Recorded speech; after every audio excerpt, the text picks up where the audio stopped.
Well, it did not take long after the last repair, maybe a day or so. And there's another video on this Kenwood I did months ago, and put it back together, had it playing great, and a day or two later, poof, it blows out. And I heard it, I heard it happening. You could hear that one channel start to lose, half of the push-pull.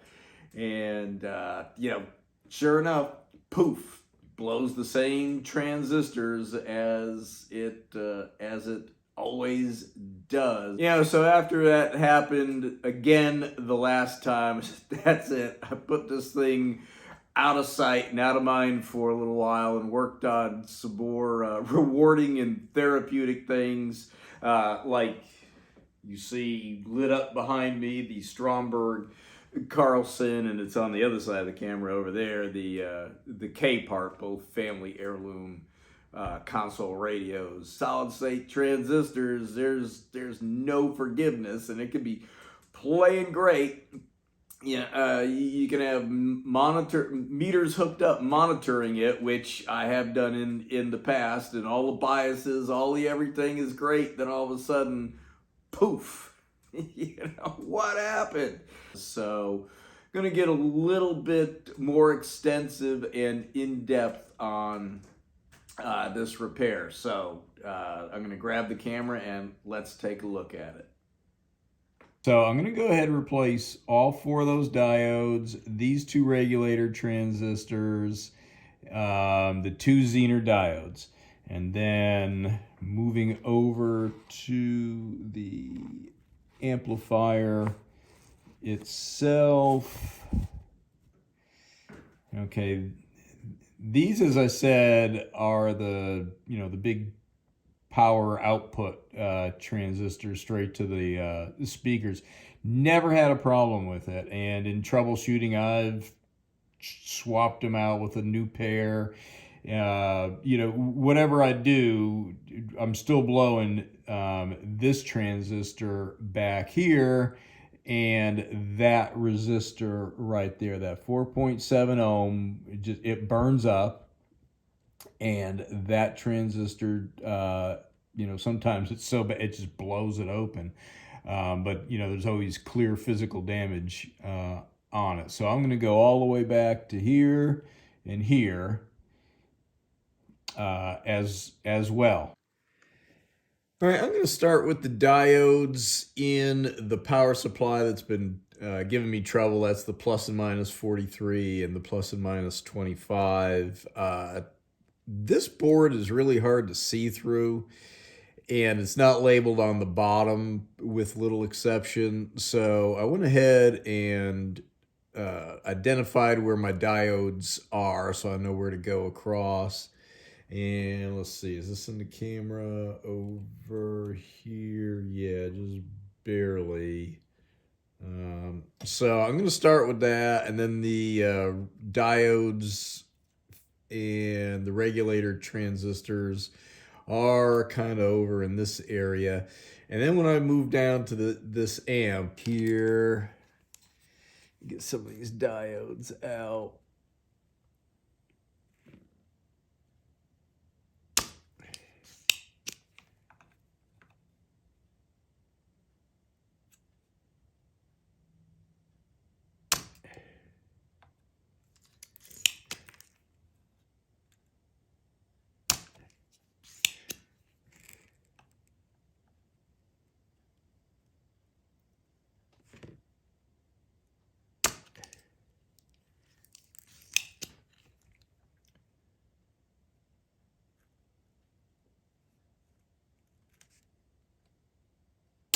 Come in here with my gun.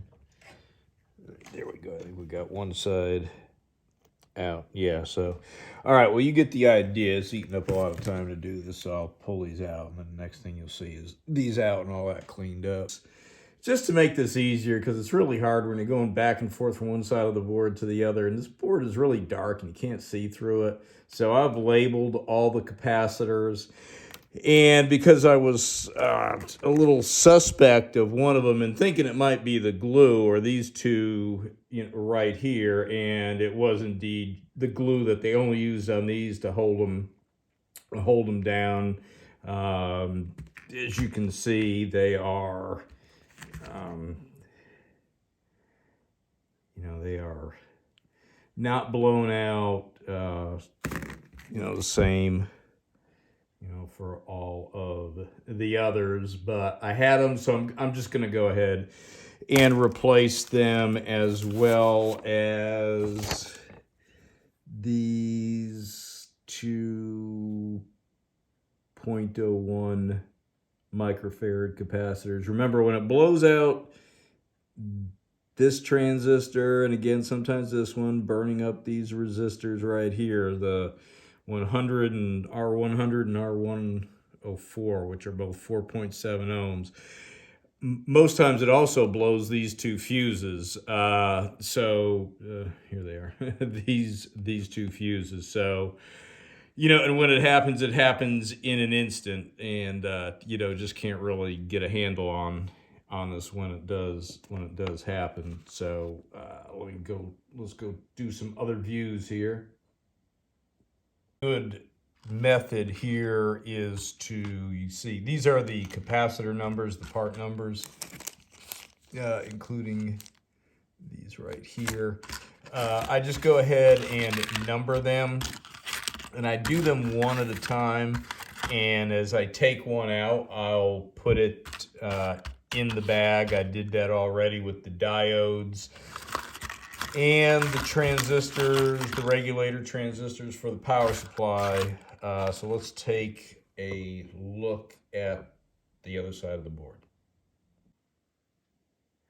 All right, so here's the populated side of the board of the power supply where all those capacitors were, and you can see there's that glue that they only used on the bigger ones. So I've already replaced the Zener diodes, and I took resistor readings of all the resistors while all these other components were out to get a more accurate reading, and they're all fine. No no hidden surprises, big changes in values or anything that's burnt and open, which generally would be quite visible. And another little thing I do here is, let's see, can we see it? Yeah, I label, drop the pen here.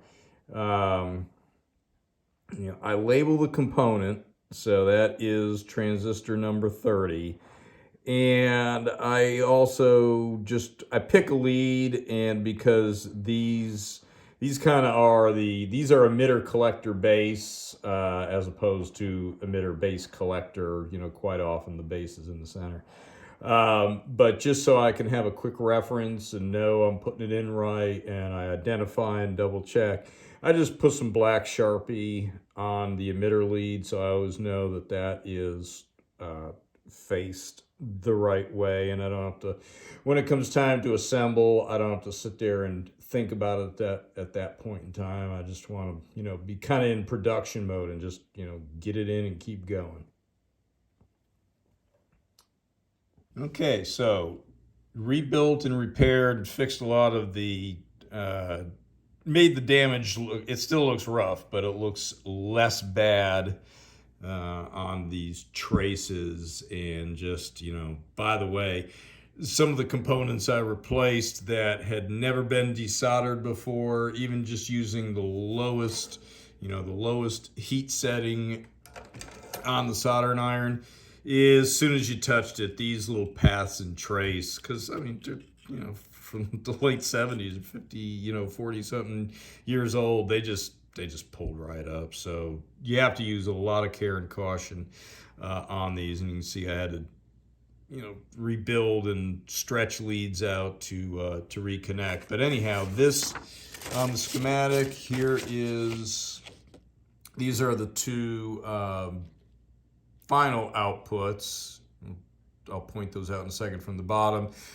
Here's Q22 and Q20, which usually goes whenever I had this problem. The bias transistor, this resistor, and this resistor would fry. So I've replaced Q16, 18, all the way 20, 22, 24, 26, all the way through.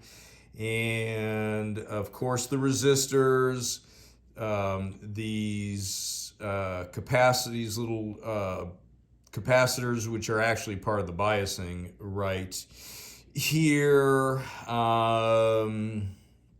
What else? Oh, I put in the 4.3 that is really supposed to be in here, the 4.3K. These came from the factory with a 3.9K, which in itself was a problem in adjusting the bias. And there is a thread out there. You can search specific. There are some other people that were having these very same problems, and sometimes you even have to increase that resistor up to like a 5.6K. That was too much for me to be able to adjust this pot. I couldn't adjust the bias when I put it up there at 5.6. So I put in 4.3K, which is supposed to be in here. Like I said, they came from the factory, and another person saw the same thing, a 3.9K. So putting the 4.3K in, you're able to adjust. So here's what the what this area again looks like. I go ahead, I label everything, so from the bottom I can find them. This is just the color of the board, the thickness, the tint. It was just real hard to see through this board and see where you were. So I've labeled everything. These are my power supply, regulator transistors, Q30 and Q29, which are the plus and minus 43 and plus and minus 25. So that is all set. Replaced all these capacitors. I replaced all the bridge diodes. These decoupling capacitors here, these were previously replaced. Those 68, are these the 6800s? No, these are the 6800s. These are 100 microfarads, so those were also replaced. So that's all in this area here. This is the power transistors, the 24 and 26. So flip this over and we'll look at this from the other side. Here's our aerial view. This is the that's Q30. That's our plus and minus 43 regulator. There's the Zener diode for that. These are the caps for that power supply. The 29, let's see, there it is there. This transistor right here is my plus and minus 25. I did replace, my goal was, since I was in here, I was just going to replace everything. Well, guess what? And even though I check all components before I put them in, that Zener right there checked good, but under load, it would break down and fail. And anyhow, I blew out some caps over in the preamp. The brand new diode, which tested perfect, static, was breaking down and shorting. So I had plus 43 coming out of where I should have had plus 25. So drove me crazy troubleshooting because everything tested fine, and put that original diode back in, perfect. So hopefully everything else survived okay. Let's see if we can see it. There is Q20 and Q22, if I'm pointing to the right ones. Put the resistors back on the proper side of the board, 100 and 104. All other values were good. I did replace some caps in there. And here's our bias setting. So I'm going to show you that in a second. I'm going to reposition the camera and the meters here.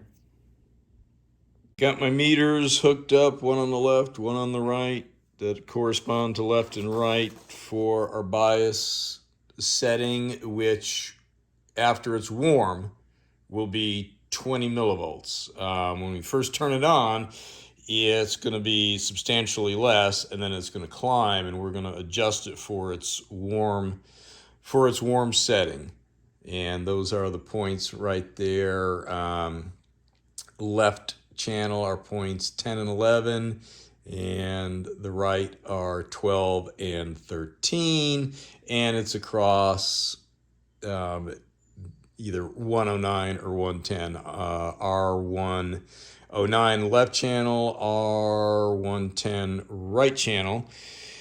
So that's, I can't, if I'm change the zoom, it just screws everything up. So anyhow, we're actually across that resistor down there. You can see I wrote 12 and 13 on there, but the actual test points are over here.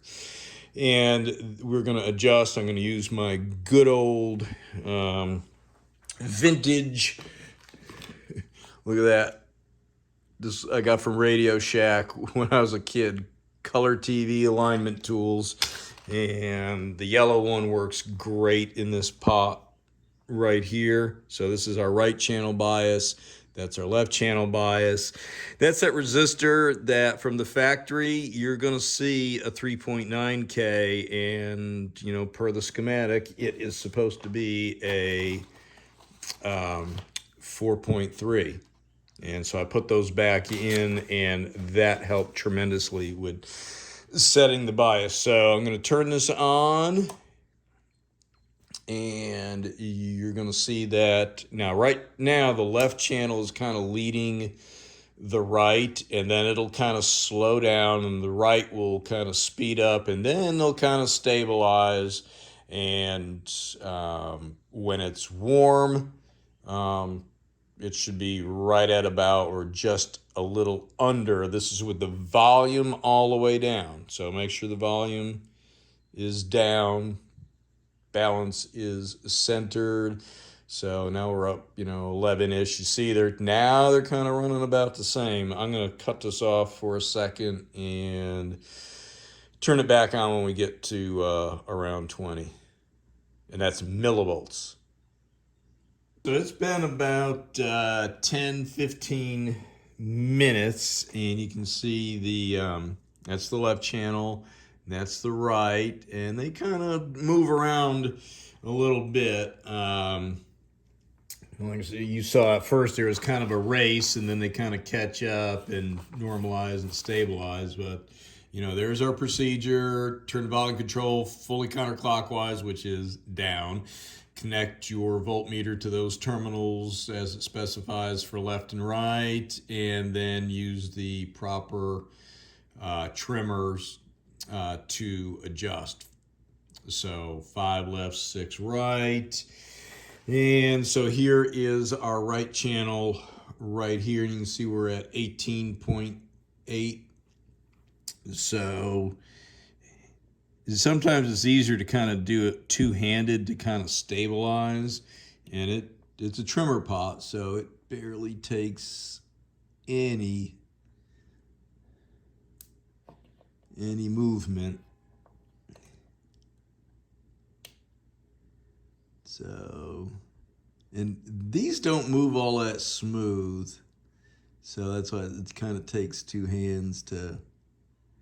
I just kind of want to, yeah, right there. We'll leave it there. And so our left's at 19.8, our right's at 19.8. Next we'll check, make sure we got no DC or minimal DC over on the speaker terminals. So let's check that first, because that way you can blow out speakers if you got pure DC heading out those speaker terminals. So let's do that next. Checking my DC offset here. It is negligible, so that's good. But the right channel this is millivolts. If we can see right there, this is in millivolts. But I got like 24 millivolts on the right, and that's always been my problem channel, and 9.4 whatever on the left. So I am up here on the actual meters are hooked to the speaker terminals here. So again, you want to check that, the DC offset, to make sure you don't blow your speakers out, that there's not some high DC voltage sitting there when you power up. So next is let's hook it up to some music and see what it sounds like. All right, so here we go. We are switched on, and I have the tuner on, but we're gonna play it from aux and play some non-copyrighted music from the YouTube library. We're at 34-ish or so, negative 34 decibels. Bass and treble are zeroed out. Balance is in the middle. Meter range is set to 3 watts. Loudness is on. Blah blah blah blah blah. Let's turn it. Let's turn on this music and see how it sounds.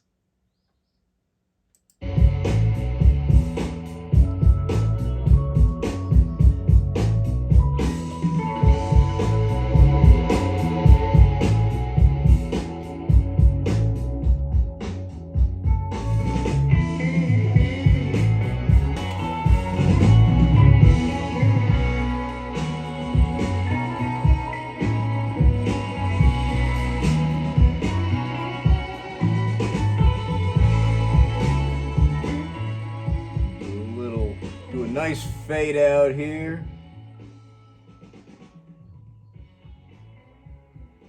Okay, well, we covered quite a bit in this troubleshooting and repair video on this Kenwood KA-6100. Rebuilt the right channel and the power supply for it, the plus and minus 43. What was actually the cause? Not sure we'll ever know, because this thing would just fail unexpectedly under load. But the regulator transistor and all the caps in the plus and minus 43 and the plus and minus 25 power supply, which took care of the preamp and other things. But our main problem was in the amplifier. All the power supply diodes, decoupling capacitors, the Zener diode. Also saw, I might have mentioned in there that even though I always test all the parts brand new, and since I was rebuilding both sides of the power supply, I replaced the Zener diode in the plus and minus 25, and it turned out, and even though it checked good, I check everything before I install it, the Zener would fail under load but check perfect otherwise. And I went ahead and put the original one back in, and we were back in business with the plus and minus 25. So what else? Be very, very careful with vintage electronics, and this is from 77. Desoldering, and sometimes the paths, you don't even have to apply heat to them. You can just, catch an edge, and just the adhesive that clad that copper to the fiberglass after all these years just kind of gives out. And when you get in there and soldering and desoldering, even with a low heat, that trace is probably going to pull up. So expect that, and be prepared to do some rebuilding of the printed circuit board paths and traces. Setting the bias. You're gonna have to keep adjusting it little by little as it warms up. It's gonna have to play beyond powered up for 15-20 minutes before it's at the place where it needs to be, and then follow the directions. Every amplifier is different, but it is very critical to set that bias, because when the amplifier is actually running, that bias is going all over the place, and this sets it at the safe level. I'm sure there's probably something else I did that has fallen out of my head and forgot to mention. But anyhow, if this video was helpful and useful to you, you enjoyed it, you learned something, go ahead and flip your light switch to on, and turn up your comments and shares and likes. And we'll go ahead and leave you with the pleasant, there's nothing like the pleasant dancing of vintage view meters. So I'll leave you with some copyright-free music and the meters, and I'll catch you on the next one.